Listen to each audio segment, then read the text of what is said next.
we're being promised a triumphant return to the big screen with The Mandalorian and Grogu. But the reality could be that Lucasfilm is simply dusting off a decades-old trick to repurpose TV for easy theatrical profit.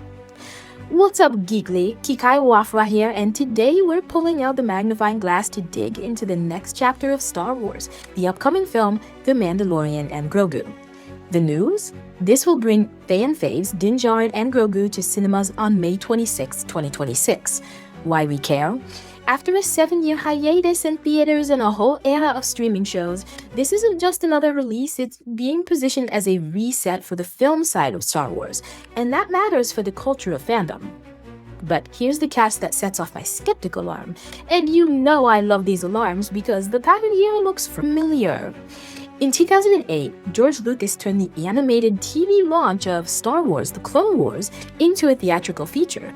That film was literally episodes stitched together of the TV show, and critics flagged it as such. It scored just 18% on Rotten Tomatoes and was trashed for feeling like 4 episodes, not a real cinematic release. Now, Lucasfilm is doing something eerily parallel, taking a hit TV series and launching its continuation in a film.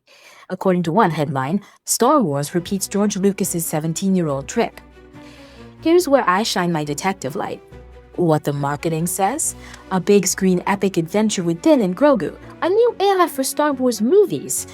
What the pattern suggests? This may be a convenient vehicle to leverage an existing TV brand into box office returns with little creative reinvention. Let's break it down. The Clone Wars movie launched as part of a TV series rollout. Critics noted it lacked true cinematic depth. Now, The Mandalorian and Grogu is lifting from the streaming success of the series and banking on a theatrical push. The danger.